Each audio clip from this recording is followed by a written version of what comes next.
한 해의 시작은 우리 인생에서 중요한 갈림길과도 같습니다. 2025년이 벌써 한 달이 지났지만 여전히 우리는 이 새해 문턱 가운데 있죠.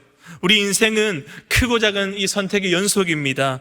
우리 어떤 선택은 일상적이고 사소하지만 또 어떤 선택은 우리의 삶의 방향을 결정하는 중대한 전환점이 되기도 합니다. 매일 우리가 내리는 이 선택이 쌓여서 결국 우리의 미래를 결정하죠. 그렇기 때문에 이 오늘 연초부터 우리가 어떤 선택을 하느냐에 따라서 올 연말 저와 여러분들의 모습은 완전히 달라지게 될 줄 믿습니다. 아멘. 1960년대 미국 우주항공에 중요한 역사적인 선택이 있었습니다. 당시 미국과 소련이 치열한 우주 경쟁을 벌이고 있었습니다. 그런데 61년도에 소련이 먼저 우주로 인간을 보내게 되죠. 미국은 중대한 결정을 내려야만 했습니다. 단순히 같은 수준에 머물러서 경쟁할 것이냐, 아니면은 완전히 새로운 목표를 가지고 나아갈 것이냐. 이때 미국의 대통령이었던 존 F 케네디 대통령이 결정을 내리죠. 어떤 결정을 내립니까? 인류 최초로 달에 사람을 보내겠다. 이 선택은요, 많은 회의적인 반응들을 자아냈지만 결국에 1969년도에 달에 아폴로 11호가 처음 착륙하게 되는데 귀한 역사를 나타나게 되는 것입니다. 이 선택은요, 과학과 기술뿐만 아니라 심지어 인류의 미래까지 큰 영향을 미치게 되었습니다. 출국 당시에도요, 이스라엘 백성들이 중요한 선택 앞에 서야 했습니다. 그러나 그들은 어떤 선택을 했습니까? 불평과 원망이라는 선택을 했지요. 끊임없이 광야를 지나가면서 불만을 토로합니다. 하나님의 공급하심보다는 당장의 나의 불편함, 나의 이것들을, 연약함들을 더 크게 보았고요. 결국 그들은 40년 동안 광야에서 방황하다가 가나안 땅을 밟지 못한 채 결국 마감해야 했습니다. 반면에 여호수아와 갈렙은요, 믿음의 선택을 했습니다. 그들은 하나님이 약속하신 그 땅을 신뢰했고 결국 유일하게 가나안 땅에 들어갈 수 있었습니다. 차이는 단 한 가지, 바로 선택이었습니다. 여러분, 로버트 프로스트의 시 가지 않는 길이라는 시에서 시인은 이렇게 말합니다. 숲속에 두 갈래 길이 있었습니다. 나는 사람들이 덜 밟은 길을 택했습니다. 그리고 그것이 내 삶을 달라지게 했습니다.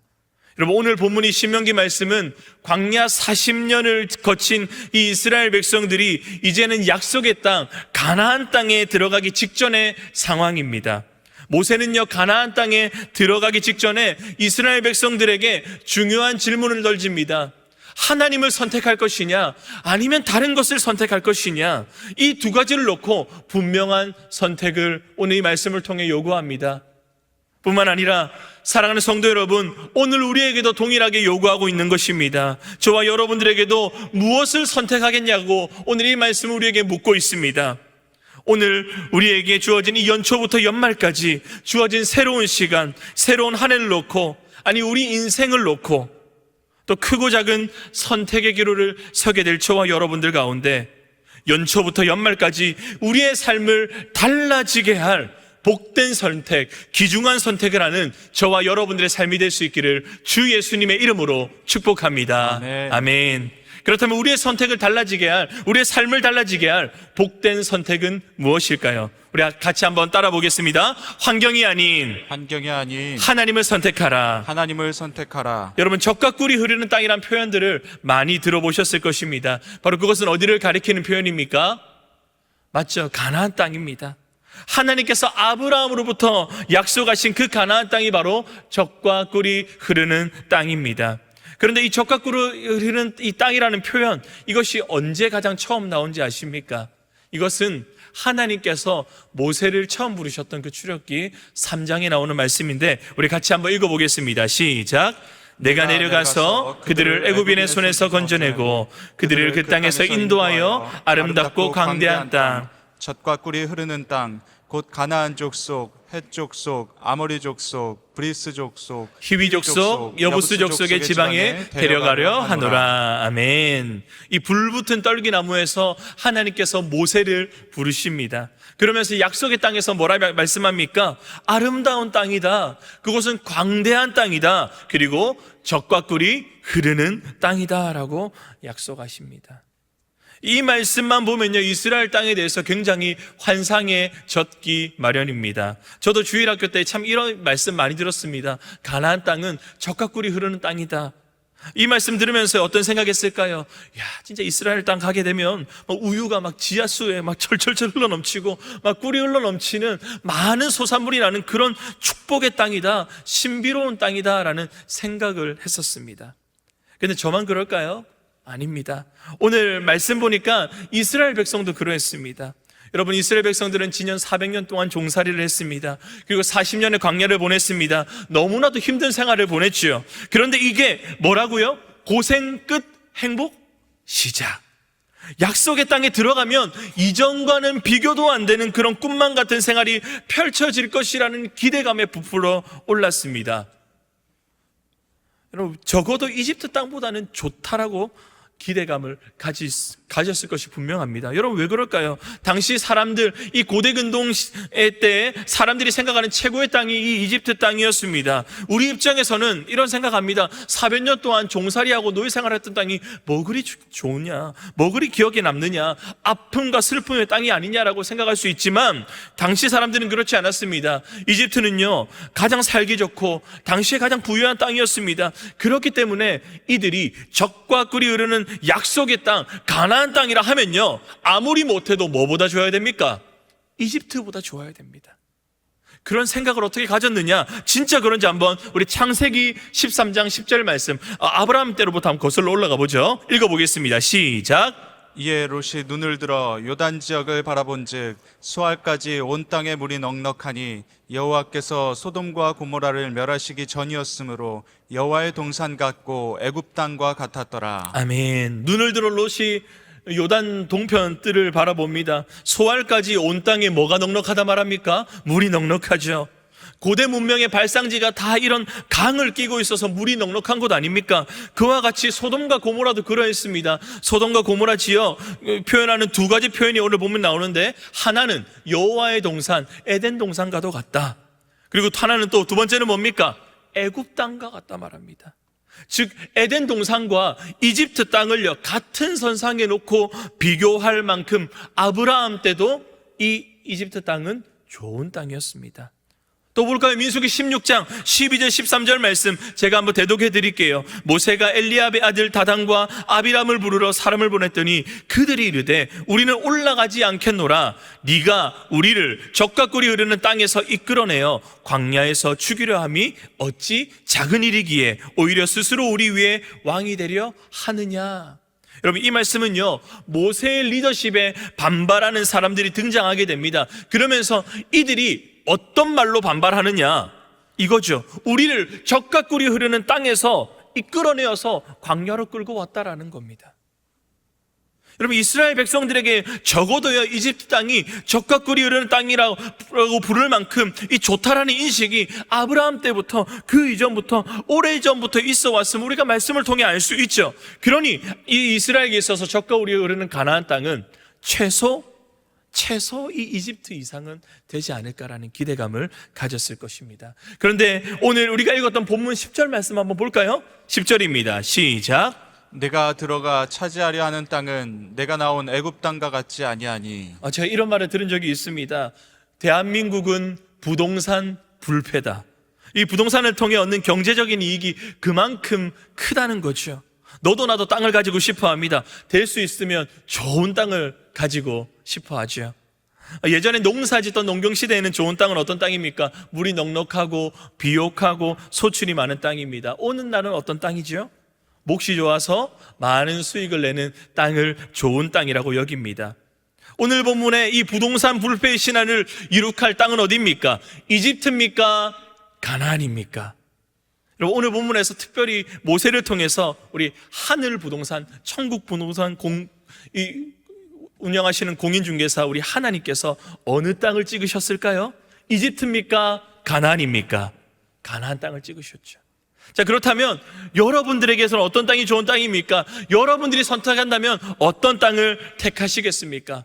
물론 선택한다고 제가 땅을 사드리진 않습니다. 설교 끝나고 땅 문서를 요구하시든가 계약서를 들고 오시면 안 됩니다. 그냥 한번 선택만 해보시라는 거예요. 이집트입니까? 가나안입니까? 여러분들이 잘 아시는 것처럼 이집트는요, 아주 세계에서 가장 긴 강, 나일강이 흐르죠. 6,690km에 달합니다.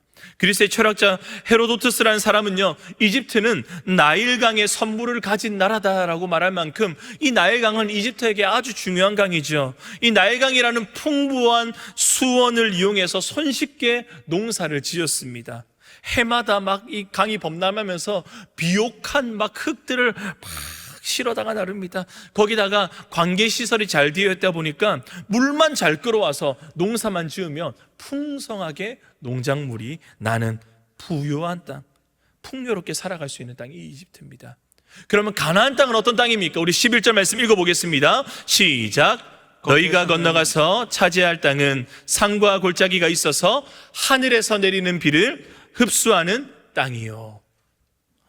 11절 말씀인데 제가 한번 더 읽어드릴게요. 너희가 건너와서 차지할 땅은 산과 골짜기가 있어서 하늘에서 내리는 비를 흡수하는 땅이라고 말합니다. 이스라엘도 강이라고 한 강은 있습니다. 그 강 무슨 강입니까? 요로 시작해서 단으로 끝납니다. 요단강이죠. 이 강으로 부르기에는요, 물을 끌어다 쓰기에는 굉장히 수량이 적습니다.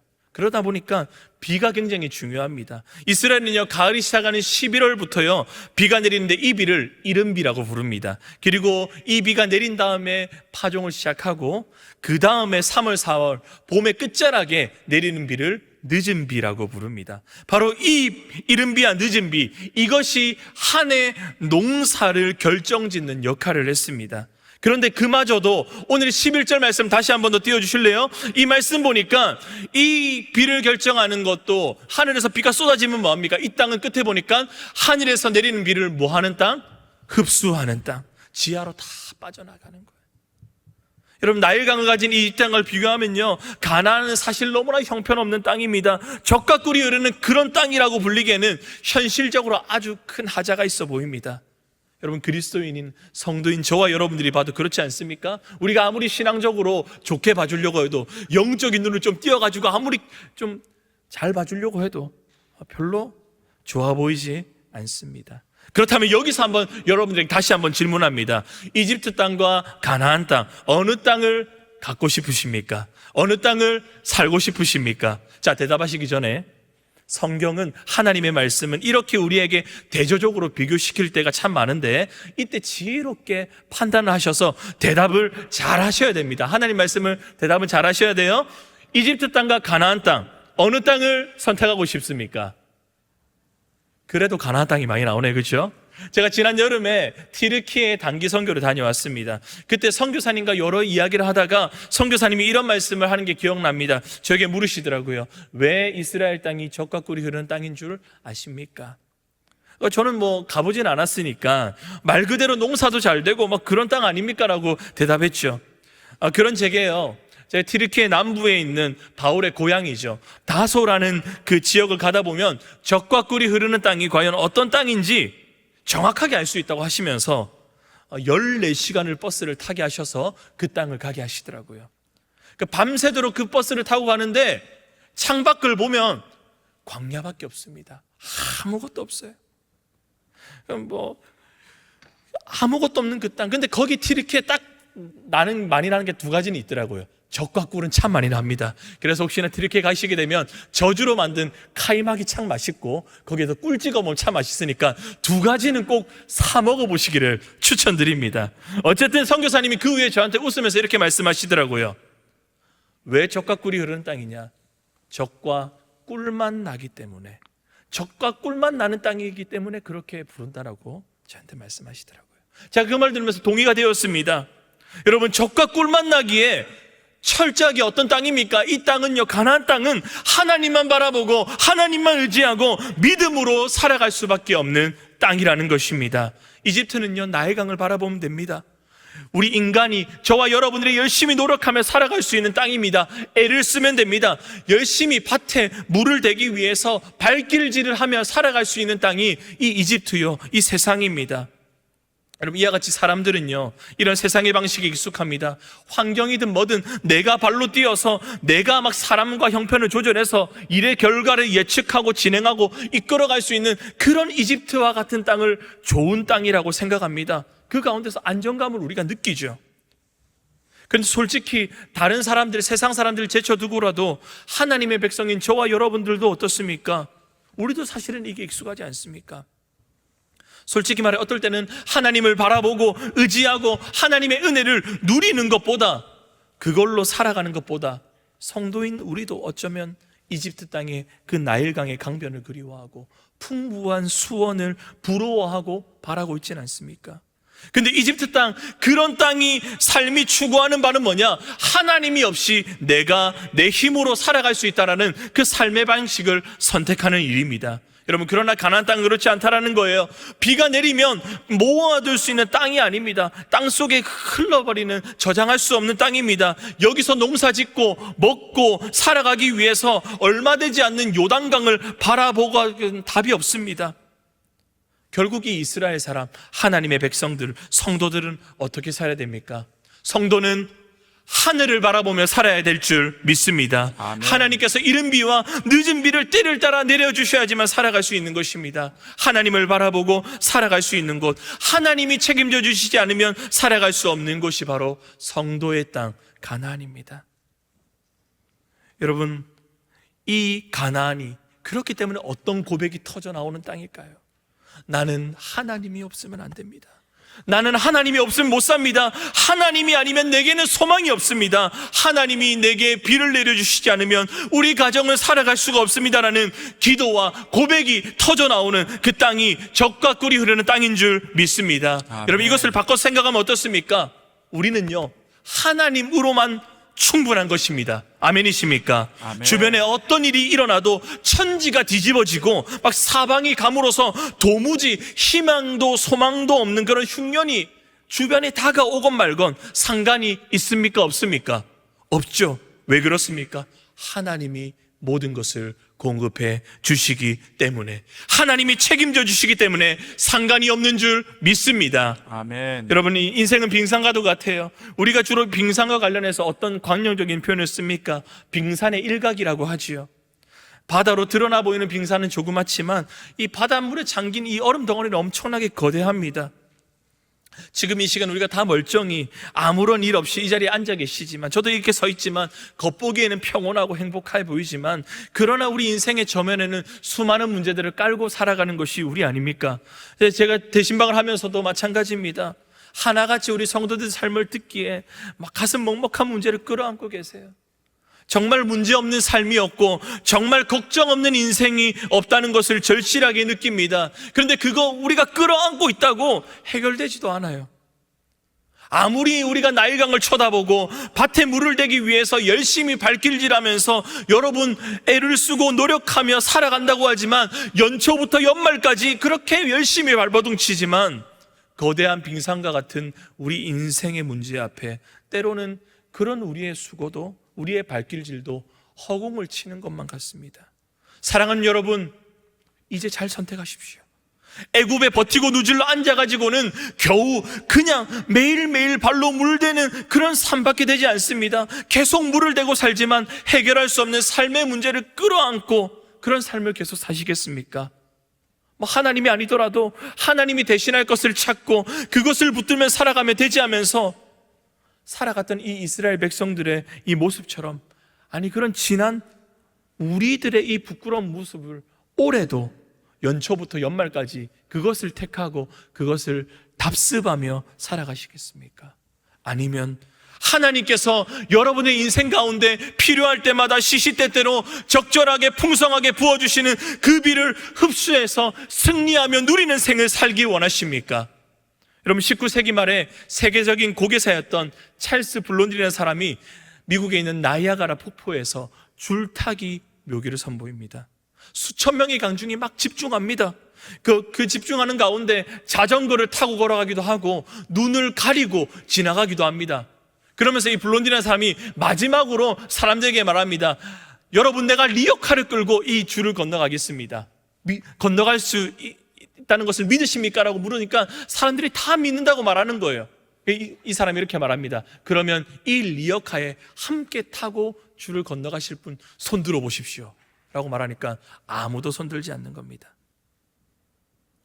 여러분, 우리나 이스라엘 백성들이나 이 이집트에서, 이 세상에서 겉으로 보기에는 좋아 보이는 환경, 믿음보다는 처세와 인맥을, 내가 가진 것, 인간적인 수단과 방법, 노력으로 살아가는 것이 익숙한 인생들입니다. 그러나 하나님은 저와 여러분들에게 가나안 땅을 약속해 주시면서, 이 땅을 주시면서 무엇이라 말씀하십니까? 전적으로 나를 신뢰하고 선택하는 삶을 살라 요구하십니다. 오늘 이 말씀 앞에, 하나님의 말씀 앞에 하나님을 선택하는 저와 여러분들 될 수 있기를 주 예수님의 이름으로 축복합니다. 아멘. 아멘.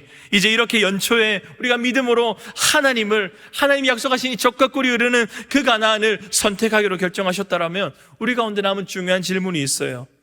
과연 그 하나님께서 믿음으로 선택해서 시작하는 이 연초의 우리의 삶을 끝까지, 연말까지 돌보실 것을 확신할 수 있는가?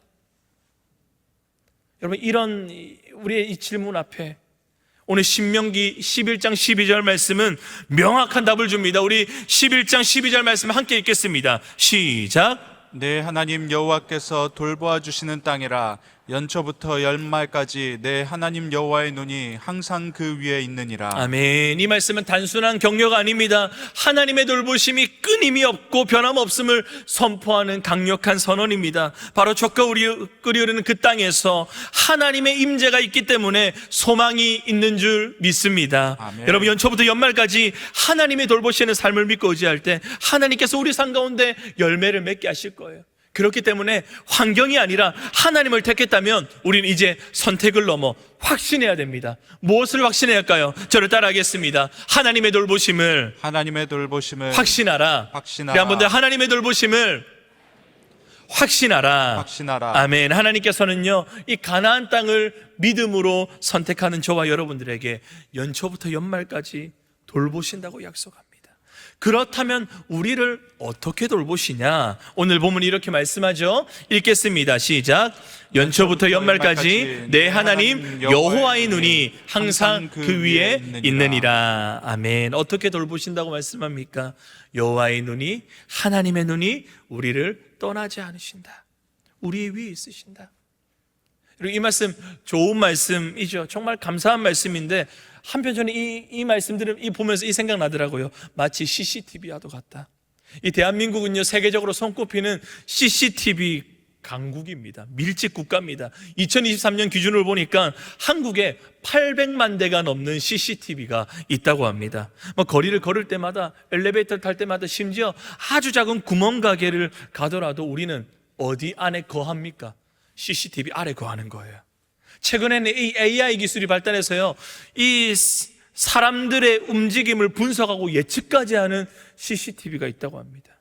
여러분, 이러한 상황에서 누군가는 CCTV가 범죄 예방도 되고 안전을 위해서 필수적이라고 말하지만 한편으로 우리 개인의 사생활과 자유를 좀 침해할 수 있다는 그런 우려도 제기됩니다. 그러다 보니까 이러한 맥락에서 여호와의 눈, 하나님의 눈이 마치 CCTV처럼 연초부터 연말까지 있다는 것 상상하면 감사는 한데 한편으로 좀 찝찝하다는 생각도 듭니다. 왜 그럴까요? CCTV가 우리의 일거수일투족을 막 보고 있다고 한다면, 아니 하나님이 모든 것을 다 보고 계신다면 한다면 거기에 대한 두려움이 있는 거예요. 어떤 두려움이요? 내가 이거 잘못했는데, 내가 잘못하면 하나님 다 보고 계실 텐데 어떡하지? 라는 그런 걱정과 두려움이죠. 그러나 하나님께서 당신의 눈으로 저와 여러분들을 지켜보시는 것은요, 우리를 책망하고 정죄하기 위해서가 아닙니다. 여러분, 같은 사건이나 사물을 봐도요, 마치 부모가 자녀를 바라보는 눈과 우리의 경쟁자가 상대를 바라보는 눈은 다르죠. 꼭 주변에 이런 사람 있지 않습니까? 우리가 넘어질 때 저거 봐라 저거 봐라, 내 말 안 듣고 지 맘대로 살다가 저렇게 넘어졌다, 어디 한번 고생해봐라, 이런 눈으로 우리를 시퍼렇게 쳐다보는 사람들이 꼭 있습니다. 근데 우리 여호와의 눈, 하나님의 눈이 그렇게 보고 계시냐? 결코 그렇지 않습니다. 그럼 하나님은 우리를 어떻게 보십니까? 저와 여러분을 향한 하나님의 눈은 사랑의 눈인 줄 믿습니다. 아멘. 하나님의 시선은요, 늘 우리를 향해 관심을 쏟고 계세요. 하나님께서 저와 여러분들을 사랑하시기 때문에 우리 한 사람을 관심 있게 지켜보고 바라보고 계십니다. 우리가 어디에 있든지, 무엇을 하든지, 어떤 상황에 있든지, 어떤 감정을 느끼고 있든지 한순간도 저와 여러분들을 놓치지 않으십니다. 그래서 우리를 다시 이렇게 세우시죠. 그래서 다윗이 시편 139편에 어떻게 고백합니까? 이렇게 고백하죠. 내가 주의 영을 떠나 어디로 가며 주의 앞에서 어디로 피하리까? 내가 주님의 영을 떠나 어디를 떠나며 어디로 가며 어디로 피하겠습니까? 라는 이 고백. 물론 이 범죄한 이 다윗이 정말 언제나 자기 자신을 보고 계심을 두려워하는 것이 아닙니다. 이것은요, 사랑의 눈으로 범죄한 자신을 꼬꾸라져 넘어져 있는, 벌거벗어 있는 그 다윗 자신을 여전히 지켜보고 계시는 그 시선에서 다윗이 뭘 느꼈냐면 하나님의 위로와 사랑을 느낌을 고백했던 이 말씀이 시편의 말씀입니다. 여러분, 다윗만 그렇습니까? 저와 여러분들을 향한 하나님 눈도 그렇습니다. 하나님께서 우리를 얼마나 사랑스럽게 보시는데요. 로마서 5장 8절 말씀입니다. 함께 읽겠습니다. 시작. 우리가 아직 죄인 되었을 때에 그리스도께서 우리를 위하여 죽으심으로 하나님께서 우리에 대한 자기의 사랑을 확증하셨느니라. 아멘. 하나님께서 저와 여러분들에 대한 사랑을 확증하셨습니다. 우리를 사랑의 눈으로 보셨습니다. 언제 보셨습니까? 우리가 아직 죄인 되었을 때. 여러분, 하나님이 여러분들이 뭐 엄청나게 잘나고 잘해서 뭐 엄청 열심히 해서 여러분들을 사랑하신 것이 아닙니다. 우리가 부족하고 연약할 때, 우리가 아직 죄인 되었을 그때 사랑으로 돌아보고 계셨음을 확신할 수 있기를 축복합니다. 아멘. 여러분, 그렇기 때문에 더 나아가 이 하나님의 사랑의 눈, 이 사랑으로 지켜보고 계심을 분명히 확신하는 사람은요, 연초부터 연말까지 수많은 인생의 선택의 문제 앞에서 우리가 절대 혼자가 아니라는 사실을 확신할 수 있습니다. 그렇기 때문에 담대하게 나를 바라보시는 그 하나님을 선택하며 나아갈 줄 믿습니다. 아멘. 여러분, 창세기 39장 말씀을 한번 보십시오. 요셉이라는 이 청년이 보디발 장군의 집에 종으로 일하죠. 기가 막힌 일 아닙니까? 형들이 이 요셉을 모함해서 종으로 다 팔아버렸습니다. 아시다시피 이 종에게는 인격도 없고 인권도 없습니다. 그저 돈으로 사고 파는 물건에 불과합니다. 이렇게 불쌍한 처지에 놓였지만 요셉은 그 자리에서도 성실하게 살아갑니다. 누가 봐도요, 하나님이 보아도 사람이 봐도 와, 저런 사람은 어디에도 찾아보기 힘들다고 할 정도로 그렇게 하나님 앞에, 사람 앞에 살아갑니다. 그래서 이 보디발이 모든 것을 맡기죠. 모든 것을 다 맡깁니다. 그런데 이 보디발의 아내가 좀 이상한 여자 아닙니까? 그래서 요셉을 지켜보다가 관심을 갖습니다. 그리고 그 관심이 점점 어그러진 욕망으로 바뀌기 시작하면서 어느 날 아무도 없는 틈을 틈타서 요셉을 유혹합니다. 그때 요셉이 어떻게 말합니까? 보디발의 아내로부터 유혹을 받을 때 이런 말을 하죠. 39장 9절 말씀 읽어보겠습니다. 시작. 내가 어찌 이 큰 악을 행하여 하나님께 죄를 지으리까. 아멘. 여러분, 요셉은요, 단순히 사람들의 시선을 의식해서 죄를 짓지 않은 것 아닙니다. 오늘날처럼 CCTV가 쫙 깔려가지고 그게 겁나서 죄를 짓지 않는 것이 아닙니다. 그 자리에 아무도 없었어요. 사실 쉬운 선택은 분명하죠. 결국 그러나 자신에게 불리하고 누명이 씌워질 것이라는 사실을 알면서도 너무나 쉽게 결정할 수 있는 그 선택을 하지 않은 이유는 무엇입니까? 하나님께서 자신을 사랑의 눈으로 돌보시고 지켜보고 계신다는 그 확신이 요셉 가운데 있었기 때문에 죄를 선택하지 않고 하나님을 택한 줄 믿습니다. 사랑하는 성도 여러분, 우리 연초부터 연말까지 저와 여러분들의 삶 속에는 또 수많은 선택의 순간이 올 것입니다. 하지만 기억하십시오. 우리는 결코 홀로 서 있는 존재가 아닙니다. 하나님께서 우리의 삶을 연초부터 연말까지 사랑의 눈으로 지켜보실 줄 믿습니다. 아멘. 한순간도 놓치지 않고 보호하시며 우리를 향한 사랑의 시선을 거두지 않으시기 때문에 여러분, 우리의 선택이 끝나는 그곳에서 하나님의 돌보심이 시작될 줄 믿습니다. 아멘. 그렇기 때문에 우리가 불안과 두려움의 세상 속에 살아가지만 담대하게 요셉과 같이 하나님을 선택하고 하나님을 따를 수 있는 하나님의 종들 될 수 있기를 축복합니다. 아멘. 오늘 이 말씀의 결론을 맺겠습니다. 여러분, 이스라엘 백성들이요, 진정한 자유와 행복을 누릴 수 있는 젖과 꿀이 흐르는 이 땅을 버린 채 육체의 정욕과 이 말초신경을 자극하는 그 이집트를 그리워했던 것처럼, 마치 세상이 하나님이 약속하신 젖과 꿀이 흐르는 땅인 양, 사실 우리가 어쩌면 열과 성을 다해서 그 세상을 얻기 위해, 하나님이 아니라 세상을 얻기 위해 아둥바둥하며 살아가고 있지 않으셨습니까? 그게 사실은 우리가 부인할 수 없는 현실 아닙니까? 어쩌면 우리의 지난 한 해, 아니 더 멀리 갈 것도 없습니다. 당장 2025년 첫 달, 그 1월 달, 그렇게 우리가 어영부영하며 살아왔는지 모르겠습니다. 그렇다면 우리는 어떻게 살아야 될까요? 오늘 본문 8절 말씀에서 그 답을 찾을 수 있습니다. 제가 읽어드릴게요. 그러므로 너희는 내가 오늘 너희에게 명하는 모든 명령을 지키라라고 말씀합니다. 하나님을 선택해서 하나님의 돌보심을 확신하며 누리는 삶의 비결은 무엇이냐? 지난 한 해 그리고 지난 한 달 어영부영 살아왔지만 다시 우리가 연초부터 연말까지 하나님의 돌보심을 확신하며 선택하며 살아갈 수 있는 그 비결은 하나님의 모든 명령을 순종하는 데 있는 줄 믿습니다. 아멘. 여러분, 그런데 이 순종의 말씀이 참 부담스럽죠. 쉽지 않습니다. 그러나 이것이 쉽지 않지만, 부담스럽지만 그것들을 기쁨으로 감당할 수 있는 이유는 무엇입니까? 오늘 8절 말씀에 우리가 놓치고 있는 중요한 단어, 제일 첫 단어죠. 다시 한 번 더 저 단어를 생각하면서 읽어보도록 하겠습니다. 시작. 그러므로 너희는 내가 오늘 너희에게 명하는 모든 명령을 지키라. 아멘. 8절의 시작 부분, 그러므로죠. 앞서 어떤 일이 일어났기 때문에 이런 결론이 나온다는 의미 아닙니까? 우리가 읽지는 않았지만 신명기 11장 1절부터 7절까지 말씀, 여기 보게 되면요, 하나님이 어떤 일을 하셨는지, 어떻게 이스라엘을 인도하시고 어떤 존재셨는지, 어떤 놀라운 일을 행하셨는지 설명합니다. 여러분, 무슨 말입니까? 하나님께서 너희를 광야에서 어떻게 돌보셨으며, 목마를 때 반석에서 생수를 내시고 배고플 때 만나와 메추라기를 내려 먹이셨던 그 일을 행하셨으니 그것을 기억하라는 것입니다. 그것을 상기하라는 것입니다. 그런 후에 오늘 8절 말씀에 뭐로 시작합니까? 네 글자? 뭐라고요? 그러므로 하나님의 명령을 지키라고 말씀합니다. 단순한 강요가 아닙니다. 여러분, 부담이 아닙니다. 하나님께서 이미 여러분 삶 가운데, 지난 한 해 가운데, 지난 한 달 가운데 베푸셨던 그 은혜를 기억하며 돌아보며 또 그렇게 하나님의 큰일을 행하실 것을 택하고 신뢰하며 기꺼이 순종하라고 말씀합니다.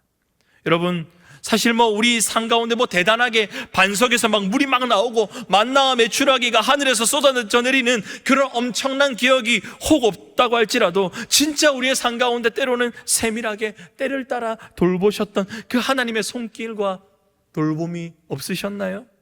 결코 아니죠. 분명히 있는 줄 믿습니다. 올 한 해가 벌써 한 달이 훌쩍 지나갔지만 여러분, 괜찮습니다. 지난 한 해, 지난 한 달 우리를 어떻게 선대하셨고 돌보셨으며 사랑의 눈으로 저와 여러분들을 얼마나 돌보셨는지, 시시때때로 이른 비와 늦은 비를 얼마나 부으셨는지 다시 한 번 더 생각하시고 다시 한 번 더 시작할 수 있기를 축복합니다. 무엇을요? 하나님을 선택하는 거예요. 하나님의 돌보심을 신뢰하는 거예요. 그 사랑의 눈을 확신하며 나아가는 그것을 다시 한 번 더 시작할 수 있기를 주님의 이름으로 축복합니다. 아멘. 그런 자에게 하나님께서 무엇을 약속하십니까? 우리 8절 9절 말씀 우리 한 목소리로 읽겠습니다. 시작. 그러므로 너희는 내가 오늘 너희에게 명하는 모든 명령을 지키라. 그리하면 너희가 강성할 것이요 너희가 건너가 차지할 땅에 들어가서 그것을 차지할 것이며, 또 여호와께서 너희의 조상들에게 맹세하여 그들과 그들의 후손에게 주리라고 하신 땅, 곧 젖과 꿀이 흐르는 땅에서 너희의 날이 장구하리라. 아멘. 하나님께서 이런 약속들을, 하나님을 선택하고 하나님을 신뢰하고 하나님이 돌아보시는 인생 가운데 허락하시는 줄 믿습니다. 아멘. 사랑하는 여러분, 우리에게 주어진 이 연초 그리고 연말까지, 또 여러분 이 예배당을 나가게 되면 불확실함의 파도를 어쩌면 또 헤쳐나가야 되는 이 시간 가운데, 여러분들의 이 연초부터 연말 2025년도, 이것은요 저와 여러분들의 선택에 달려 있습니다. 하나님을 선택하여 젖과 꿀이 흐르는 땅을 살아가는 우리에게 하나님의 눈이 항상 우리의 눈 위에 있음을 믿고 오직 담대하게 하나님을 바라보며 믿음과 순종의 길을 담대하게 살아가는 저와 여러분들 될 수 있기를 주 예수님의 이름으로 축복합니다.